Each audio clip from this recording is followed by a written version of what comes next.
The sun shimmered over the golden towers of Enchancia as Queen Sofia stood on the royal balcony, holding her daughter Alara's hand. The gentle breeze played with their matching lavender gowns as butterflies danced through the garden below.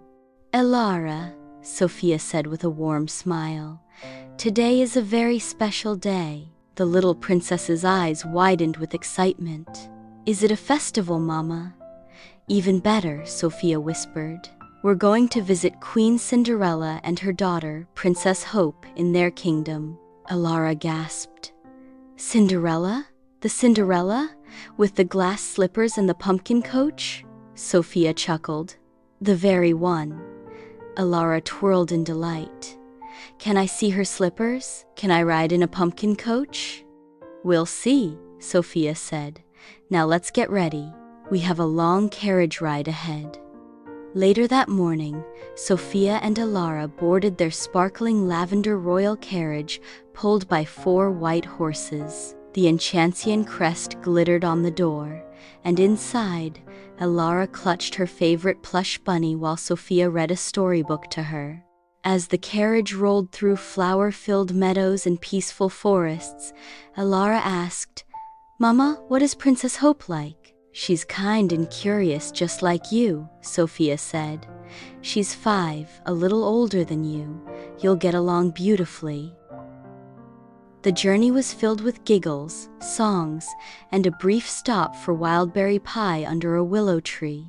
By afternoon, they arrived at a grand castle with blue turrets, delicate crystal windows, and birds singing in the garden.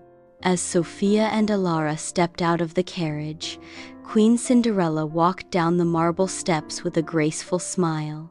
She wore a sky-blue gown and sparkling glass slippers. Beside her stood her daughter, Princess Hope, with a twinkle in her eyes and a basket of flowers in her hands. "Welcome, Queen Sofia," Cinderella greeted warmly. "And this must be Princess Alara." Alara curtsied shyly. "Hello, Your Majesty. I love your slippers." Cinderella laughed. "Thank you, sweetheart. Would you like to see them up close later?" Alara beamed. "Yes, please." Princess Hope stepped forward. "Hi, Alara. Do you like butterflies? There's a butterfly garden in the back." Alara's face lit up. "I love butterflies." Cinderella and Sofia shared a knowing smile as the 2 little princesses ran off hand in hand, already fast friends. Inside the castle, Sofia and Cinderella sat in the sunlit tea room sipping rose-petal tea, surrounded by soft harp music and the scent of fresh pastries. "You haven't changed at all," Cinderella said warmly. "And you're just as graceful as ever," Sofia replied. "I remember when I was the new princess. You were one of the first to guide me." "You learned faster than most," Cinderella said. "Now here you are, a queen with a daughter of your own." Sofia looked out the window at Alara and Hope chasing butterflies among pink flowers. "She reminds me of myself at that age, curious, full of questions, and somehow always finding adventure." Meanwhile, Alara and Hope explored the butterfly garden. Giggles echoed as they tried to name the colorful butterflies fluttering around them. "Look at that one," Alara pointed. "It's purple and pink." "That's a sugar wing," Hope said confidently. "They only come when someone very kind is nearby." Alara's eyes sparkled. "Then maybe it came for you." "No, it came for both of us," Hope said sweetly. "Let's follow it." The sugar wing led them to a vine-covered archway at the edge of the garden. Behind it was a hidden path lined with glowing stones. "Should we go in?" Hope asked. Alara nodded eagerly.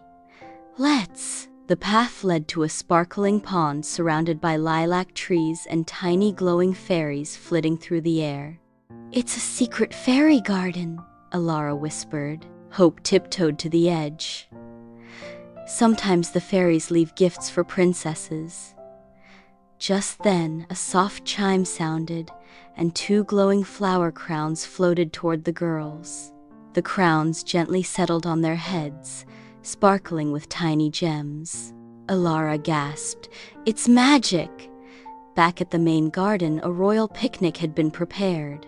Cinderella, Sofia, and the girls gathered under a white canopy decorated with roses and silk ribbons.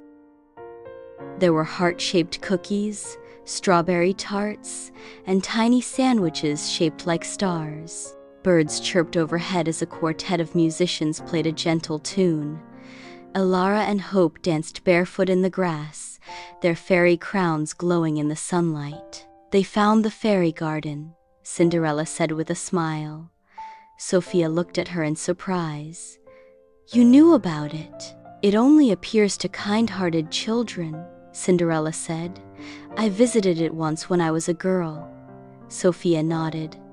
"Elara has a big heart. I hope she always keeps it that way." "She will," Cinderella said, "because she has a mother who shows her how." As the sun dipped below the horizon and stars began to twinkle, it was time for Sofia and Elara to return to Enchancia. Cinderella hugged Sofia. "Let's not wait so long for our next visit. Next time you and Hope must come to our palace," Sofia said. "We'll show you the enchanted rose maze." Elara hugged Hope tightly. "Will you come play with me soon?" Hope nodded. "Promise." As the carriage rolled away, Elara leaned against her mother's shoulder, her fairy crown still glowing softly. "Mama," she said sleepily, "today was the best day ever." Sofia kissed her forehead. "There will be many more, my little princess." And under the starlit sky, the royal carriage rode home, carrying hearts full of memories and a bond of friendship that would last a lifetime. The end.